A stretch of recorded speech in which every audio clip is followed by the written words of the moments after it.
Yeah, but he's a terrific person, and he wasn't getting the support from people that I thought. He's done a very good job. Crime is down 25% in D.C. During his period of time. I'm very disappointed in that, but I have so many different things that I'm doing now with the trade. Boom, I can only lift that little phone so many times in a day. But we have somebody else that will be great. I just want to say Ed is unbelievable, and hopefully we can bring him into, whether it's DOJ or whatever, in some capacity, because really outstanding. To me, it was disappointing, I'll be honest. I have to be straight. I was disappointed. A lot of people were disappointed. But that's the way it works sometimes, That's the way it works. And he wasn't rejected, but we felt it would be hard. We have somebody else that we'll be announcing over the next 2 days who's going to be great.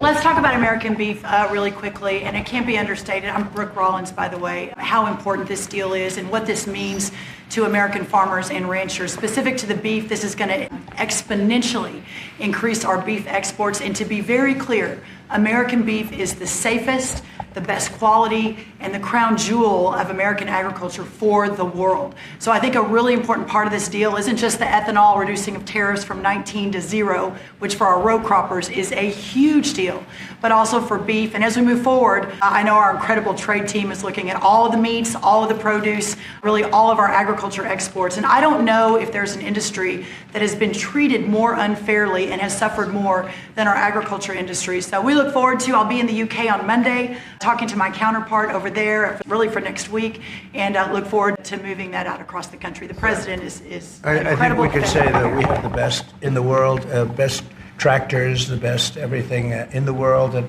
they say that our agriculture is, second to none, you understand. And it'll be a great asset. People are going to be able to have options, choice, and they'll have more of it.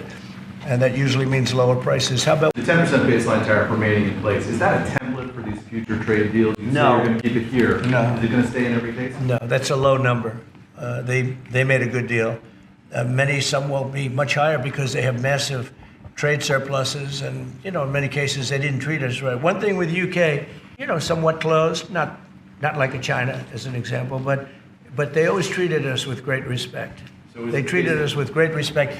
The template of 10 is probably the lowest, and therefore they made that deal. And we've had just a very special relationship with them. Like, I won't do that deal with cars. Unless somebody shows me that there's another kind of a car that's comparable to a Rolls Royce, then there aren't too many. This is a good commercial for Rolls Royce. They're going to order a lot of cars. Mr. President, I wonder whether you'd like to buy. Well, the last time this happened, I would be happy to suggest a discount, obviously a very modest discount. We have to protect our profit margins. I've had many of them, actually. The last time that happened, I ended up buying a Tesla.